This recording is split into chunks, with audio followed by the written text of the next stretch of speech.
Kamis 14. Selamat pagi semuanya. Bagaimana kabar kalian saat ini? Semoga kalian selalu diberikan kesehatan. Di pagi hari ini, mari kita mengucap syukur kepada Tuhan karena masih diberikan berkat-Nya sampai pada saat ini. Teman-teman, mari kita mengangkat satu lagu pujian. Selamat pagi Bapa.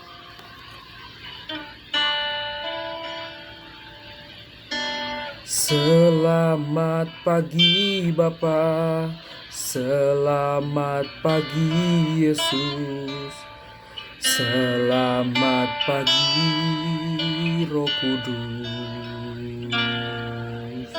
Terima kasih atas anugerah-Mu semalam telah berlalu.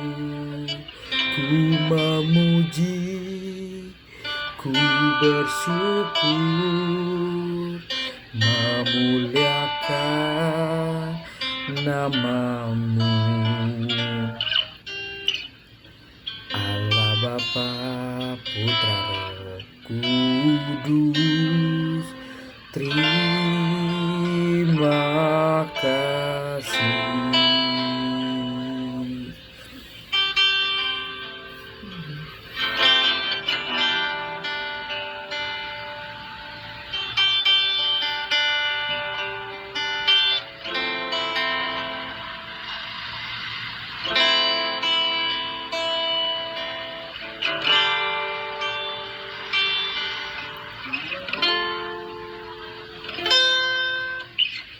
Selamat pagi Bapa, selamat pagi Yesus, selamat pagi Roh Kudus. Terima kasih atas anugerah-Mu semalam telah berlalu. Ku memuji, ku bersyukur, memuliakan nama-Mu. Allah Bapa, Putra, Roh Kudus, terima kasih.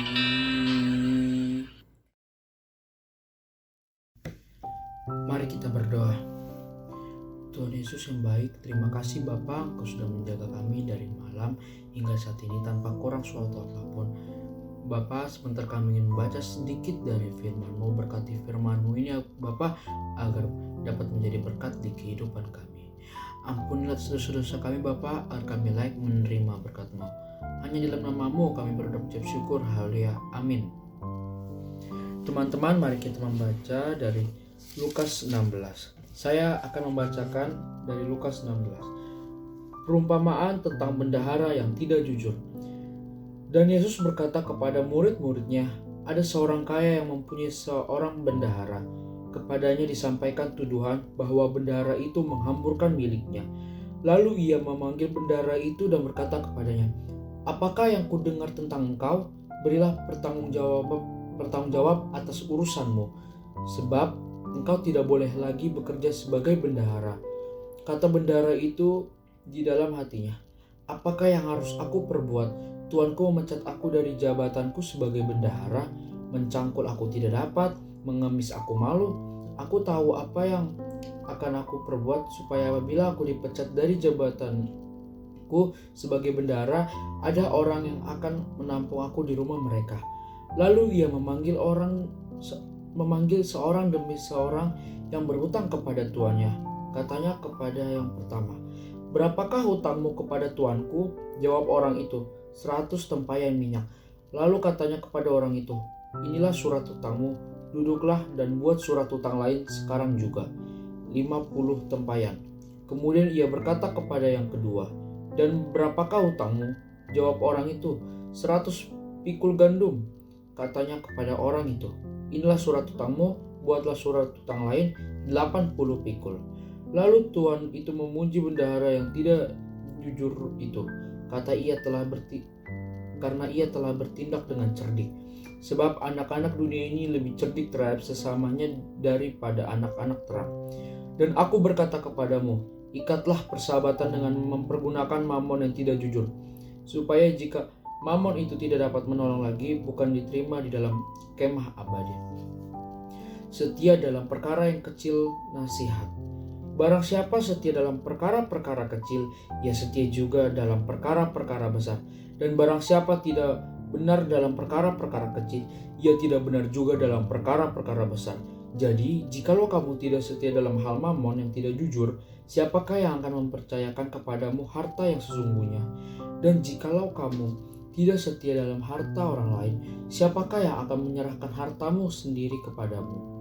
Seorang hamba tidak dapat mengabdi kepada dua tuan, karena jika demikian ia akan membenci yang seorang dan mengasihi yang lain, atau ia tidak akan setia kepada seorang yang tidak mengindahkan yang lain. Kamu tidak dapat mengabdi kepada Allah dan kepada Mamon. Semuanya itu didengar oleh orang-orang Farisi, hamba-hamba uang itu, dan mereka mencemoohkan dia. Lalu ia berkata kepada mereka, kamu membenarkan diri di hadapan orang, tetapi Allah mengetahui hatimu, sebab apa yang dikagumi manusia dibenci oleh Allah. Hukum Taurat dan kitab para nabi berlaku sampai kepada zaman Yohanes, dan sejak waktu itu kerajaan Allah diberitakan, dan setiap orang menggagahinya berebut memasukinya. Lebih mudah langit dan bumi lenyap daripada satu titik dari hukum Taurat batal.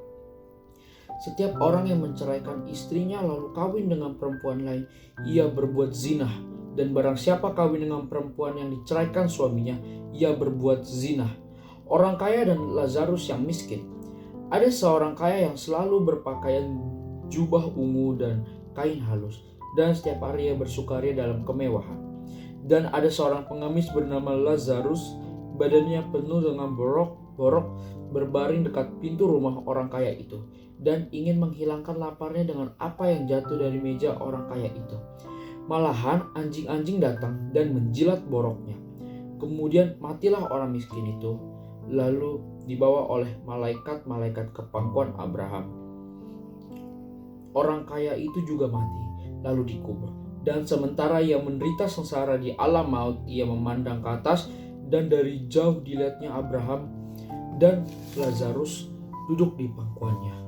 Lalu ia berseru katanya, Bapa Abraham, kasihanilah aku, suruhlah Lazarus supaya ia mencelupkan ujung jarinya ke dalam air dan menyejukkan lidahku, sebab aku sangat kesakitan dalam nyala api ini.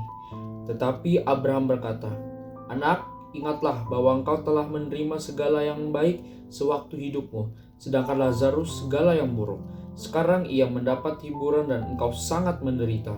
Selain daripada itu di antara kami dan engkau terbentang jurang yang tak terseberangi, supaya mereka yang mau pergi dari sini kepadamu ataupun mereka yang mau datang dari situ kepada kami tidak dapat menyeberang. Kata orang itu, kalau demikian aku minta kepadamu, Bapa, supaya engkau menyuruh dia ke rumah ayahku, sebab masih ada 5 orang saudaraku, supaya ia memperingati mereka dengan sungguh-sungguh, agar mereka jangan masuk kelak ke dalam tempat penderitaan ini. Tetapi kata Abraham, ada apa mereka kesaksian Musa dan para nabi? Baiklah mereka mendengarkan kesaksian itu. Jawab orang itu, tidak, Bapak Abraham, tetapi jika ada seorang yang datang dari antara orang mati kepada mereka, mereka akan bertobat. Kata Abraham kepadanya, jika mereka tidak mendengarkan kesaksian Musa dan para nabi, mereka tidak juga mau diyakinkan, sekalipun oleh seorang yang bangkit dari antara orang mati. Mari kita berdoa.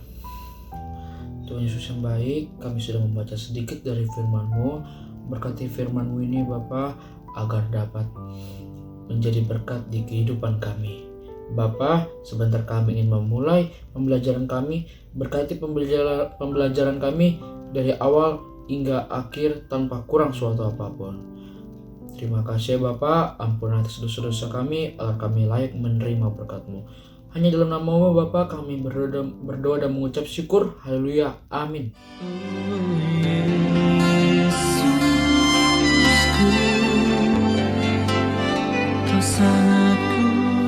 cinta